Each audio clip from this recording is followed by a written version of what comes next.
Ladies and gentlemen, welcome to the second edition of my third brand booking for my third brand for the WWE that I've been calling Ascension. On my last episode, we set up a roster using Raw, SmackDown, current NXT, and FCW superstars, rounding out for an even 20-man roster. I'm planning on using this 20-man roster to create the future of the WWE today. And this video, while I did say that it would be the first 3 months, is actually just going to be month 1 of the Ascension brand. Now the reason I'm choosing to shorten it up is because I don't want to speed through this because I feel like it has a lot of potential, and if you guys can start talking about it, giving me some advice, pointing things out that you think would work, I think that it would really work better if I do it month by month as opposed to doing it a big chunk at a time like 3 months in a row. That being said, to start things out, you can go ahead in the description and you can see what the current roster is. I'm going to go ahead and read it out a while. From the Raw brand, we have Dolph Ziggler, Drew McIntyre, and remember, this is from before McIntyre got traded to SmackDown, Alex Riley, JTG, and Kofi Kingston. On SmackDown, we have Sheamus, Ezekiel Jackson, Ted DiBiase, Heath Slater, and Justin Gabriel. From NXT, we have Derek Bateman, Darren Young, Johnny Curtis, Percy Watson, and Tyler Rex. And finally, the FCW superstars that we called up: Leo Kruger, Kenneth Cameron, Leaki, Antonio Cesaro, and Seth Rollins. Now, to make things perfectly clear for this third brand, it isn't going to have a stagnant roster. Of course, if the WWE sees anybody on the Ascension brand that they think has a spot on the Raw or SmackDown brand that they feel like they actually have something for him to do or a role for him to fill, they're going to end up cherry picking. It's exactly what they did with the ECW brand, and I wouldn't blame them because the stuff that is going to happen on this brand is probably going to outshine a lot of the stuff happening on Raw and SmackDown. The first year, Ascension will be immune from the WWE draft. However, every year afterwards, from 2013 on, there will be a 3-way draft, just like what we had when ECW was around. If the Ascension roster goes under 20, they will cherry pick superstars from FCW to bring up. If they go over 20, they will essentially give superstars to Raw or SmackDown to keep their roster at an even 20. The main reason I'm doing this is because when they had ECW, their roster was 24 and it kept bouncing back and forth around 24, but it was never stagnant. And I felt like 24 was too much in the first place, so I like 20. It allows for a nice even split of 4s and 5s. The first month of this brand is going to be used to set up a title picture. Obviously, you can't set up an immediate title picture just by saying, oh look, Dolph Ziggler and Sheamus are there, so they've got to be the title contenders. It can't work that way because you've got to create the illusion that everybody is on an even playing field. Because of that, my first 4 episodes, which would be January 3rd, 10th, 17th, and 24th of Ascension, will feature fatal 4-way matches to create a 5-way elimination match. There will be 5 men competing, but only 2 can win. That's right, not one man's walking out, 2 are. And the way that's going to work is, it is a 5-way, so the first man to get a pin moves on, and the man that he pins is eliminated. That will make it go down from a 5-way elimination match down to basically a triple threat match where the first man who wins moves on to face the first guy that won when it was a 5-way in a one-on-one match at the Elimination Chamber pay-per-view. Now, the reason I'm doing fatal 4-ways is because I feel like that will allow us to get one superstar from each brand that they were on before, Raw, SmackDown, NXT, FCW, into a match and see just which brand is the strongest. I don't know if you've done the math already, but if we have 5 fatal 4-way matches, one of the 4 brands is going to have a standout, and that one of the 4 brands is going to have a second man in the 5-man elimination match. So the way I would set this up is week 1, William Regal comes out and introduces everybody to the roster. He brings the roster out so that they can surround the ring, and because 5 of them are FCW superstars that the WWE Universe is not familiar with yet, he'd have each of the 5 of them come out and introduce themselves to the WWE Universe. You would start with a guy like Kenneth Cameron, who basically is kind of like a generic heel. He thinks he's better than everyone. He didn't come there to introduce himself and make friends and that kind of fun stuff. He's there to be the best and to prove that he's the best. You would have Leaki come out, and he would talk about his Samoan heritage, his family. Basically, you have a definite baby face here that the crowd is going to instantly start to like, because for some strange reason, the WWE Universe instantly falls in love with Samoan superstars. Moving on, you have Antonio Cesaro and Seth Rollins. Both men can mention that they have traveled the world, won championships in multiple countries, and have a lot of experience. Rollins is a babyface and Cesaro is a heel, so you would have Rollins talking about it with great pride, talking about how he has gone to multiple countries defending the United States' honor, basically playing up to the crowd, being darn sure to get as much of a positive reaction as possible. Whereas with Cesaro, he is a heel, and really, this guy can just pull it off. He is the anti-American heel.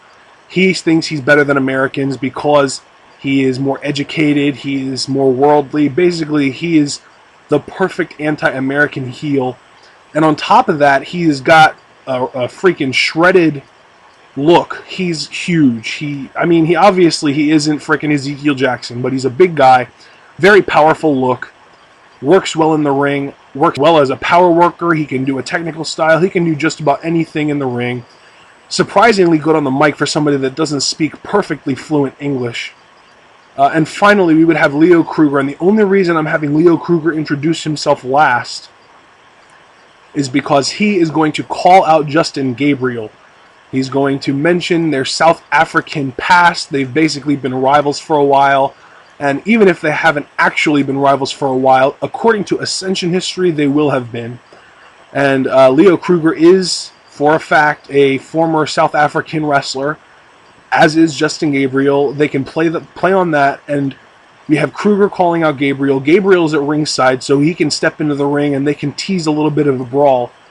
That being done, William Regal would set up a match for next week. Main reason it's next week is because tonight, and of course Regal would say this, Gabriel is slated to compete in one of their 5 Fatal 4-Way matches.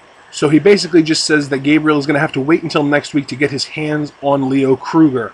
Later on in the night, we have our first Fatal 4-Way match between Dolph Ziggler from Raw, Justin Gabriel from SmackDown, Percy Watson from NXT, and Kenneth Cameron from FCW. Pretty obvious in this match who I have slated to win. Dolph Ziggler is going to be a standout in this match. He is going to get at least 2 pins, if not pin all 3 of his opponents. And these are elimination style matches, so naturally there will be 3 pinfalls or submissions in each of these matches. For the first one, I think I would have maybe Justin Gabriel pins Percy Watson and Ziggler pins Gabriel and Kenneth Cameron. It doesn't really matter what order it goes on, just as long as Dolph Ziggler wins and looks the strongest here. One thing that I think would work very well here is, because we already teased it earlier in the night, Leo Kruger comes out, distracts Justin Gabriel, giving Dolph Ziggler the win. Week 2, as we have already set up, we have Justin Gabriel versus Leo Kruger. These guys battle it out in what I would imagine would be a pretty great match. They put on a few clinics in FCW. Both guys work great with each other. And again, we have our second Fatal 4-Way in a series of 5. Drew McIntyre from Raw, Sheamus from SmackDown, Darren Young from NXT, and Seth Rollins from FCW. The way I would set this up, you have Drew McIntyre and Sheamus get each other counted out. We're going to build a storyline around these guys brawling. McIntyre as the heel, Sheamus as the babyface, of course. And because they get themselves counted out together, you are left with Darren Young and Seth Rollins. Seth Rollins capitalizes with what he calls in FCW, he calls it an Avada Kedavra. It's basically a super kick to a kneeled opponent. It's pretty sick looking. If you've ever seen Tyler Black wrestle on the Indies, Seth Rollins is Tyler Black, so you know exactly what this looks like. Rollins would pick up the win here. So far we have Dolph Ziggler and Seth Rollins set up for the 5-man elimination match at the Royal Rumble. Week 3, Drew McIntyre and Sheamus brawled and got each other counted out in last week's Fatal 4-Way, so they have a one-on-one match tonight. I would obviously have Sheamus win this match, not necessarily in a convincing fashion though, because I want McIntyre to look strong. McIntyre has too much potential to be getting squashed every week like he has been on SmackDown lately. And this is a perfect example of why Ascension would be good for the WWE. If they have this third brand, they can get guys like McIntyre guys like Dolph Ziggler, guys like Ted DiBiase, guys that they haven't been using, or at least not using well on their other brands, to look strong and build their own prestige up again. Again, in this case, I would have Sheamus win, but it would be very back and forth. McIntyre would have a lot of offense. It would be a very good, evenly keeled match here. Sheamus on top. Fatal 4-Way number 3 in a series of 5. You would have Alex Riley from Raw, Heath Slater from SmackDown, Derek Bateman from NXT, and Leaki from FCW. In this one, I would have Derek Bateman go over. He would be the one man standing on top of the 4. I don't really have anything specific as far as who would eliminate who. Derek Bateman wins, and we are left with Dolph Ziggler, Seth Rollins, and Derek Bateman, 3 out of 5 for the 5-man elimination match at the Royal Rumble. Week 4, because we didn't really set any storylines up from the week before, Week 4, and this works out perfectly mathematically as well, because this is the last episode of Ascension before the Royal Rumble, so we would have JTG, Ezekiel Jackson, Johnny Curtis, and Antonio Cesaro in Fatal 4-Way number 4 out of 5. We're having 2 Fatal 4-Ways on this episode. This is an action-packed episode, and the only real outside of the ring segments we're going to be getting are hype for the Royal Rumble. Obviously, because it is a third brand, they would be hyping for any Raw and SmackDown storylines, mostly Raw. And on top of that, they are going to be hyping the crap out of the 5-man elimination match set for the Royal Rumble. The 4th match, as I said, JTG, Big Zeke, Johnny Curtis, Antonio Cesaro. The main reason I have these guys together is because Johnny Curtis and JTG are both amazing at selling other people's offense. They're both great at making their opponents look good. And Antonio Cesaro needs just that, because we are going to build him up as our next big star. Obviously, he's a heel for now, but it will not be long before you start hearing Ricola chants in arenas, and very European, of course. We have Ezekiel Jackson in this match because we're going to have a power struggle between him and Cesaro. They're going to double team to take out JTG and Johnny Curtis, and once those guys are out of the picture, we have a back and forth between Zeke and Cesaro. Basically, think Hogan Warrior from WrestleMania 6, where they do the Roman Greco knuckle lock, and one of them gets the other guy down to their knees, and then the other one gets the other one down to their knees, and then they go back and forth across the ropes and slam into each other and knock each other over, and basically a clash of the titans here, because they're both such big, powerful guys, and we're really trying to get Cesaro's power over here. In the end, I would have Cesaro pick up the win over Big Zeke after they clear the ring of JTG and Johnny Curtis, and Cesaro moves on to our 5-man elimination match for the Royal Rumble. At this point, we have Dolph Ziggler, Seth Rollins, Derek Bateman, and Antonio Cesaro. Fatal 4-Way number 5, this is the last one, and this would be our closer, or technically our main event for the show. You have Kofi Kingston, Ted DiBiase, Tyler Rex, and Leo Kruger in this one. First of all, I would have Tyler Rex and Leo Kruger team up to take out Kofi Kingston, leaving those two against Ted DiBiase. DiBiase would throw one of them over the ropes and then land a quick roll-up on the other for the elimination, and that would lead to Ted DiBiase versus most likely Leo Kruger, just because we want to put the younger, lesser-known guys over here as opposed to the guys that have had TV time like Tyler Rex. Ted DiBiase picks up the win, and we have our 5-man elimination match set up for the Royal Rumble. It is Dolph Ziggler versus Seth Rollins versus Derek Bateman versus Antonio Cesaro versus Ted DiBiase. Royal Rumble comes around, 5-man elimination match. I just went through the names, and I have been keeping you guys up to date on the names the entire video, so I'm not going to go over them again. I really hope the WWE would be willing to dedicate at least 20 minutes to this match. 15 at the bare minimum, because this is just too much to fit into a 10-minute segment. I would have Ted DiBiase and Dolph Ziggler win here, but I would have Antonio Cesaro look like a legitimate threat to both of them. He would be, basically, the way I would set it up is Dolph Ziggler would pin Derek Bateman to start things out. Derek Bateman has recently had a babyface turn on NXT, and we would keep that going into Ascension because it would keep him consistent, and I do feel like he is a better babyface than a heel. And then it would basically break down into a triple threat match between Rollins, Cesaro, and DiBiase would pick up the win over Cesaro, and Like I said, Cesaro would dominate. Cesaro would put DiBiase and Rollins in their places. He would be the one heel going against the two baby faces, and he would dominate. He would throw Rollins out of the ring, and then DiBiase would get some offense, do his signature, throws the guy against the ropes, and then he bounces off the same rope and gets the guy with the lariat. And then he would hit Dream Street for the win. We would have Dolph Ziggler and Ted DiBiase moving on. They will have a one-on-one match to determine the first ever Ascension champion at the Elimination Chamber pay-per-view. That's all I have for you guys right now. Tell me your thoughts, please, guys. Comment. I want to hear what you're thinking. I don't just want to see views and likes. I appreciate those. I really do. They're great. But what I really want to get going here is discussion. This is a community. We need to have more discussion going on here. As far as me, I want to stop giving myself deadlines. When I give myself deadlines, I refuse to meet them.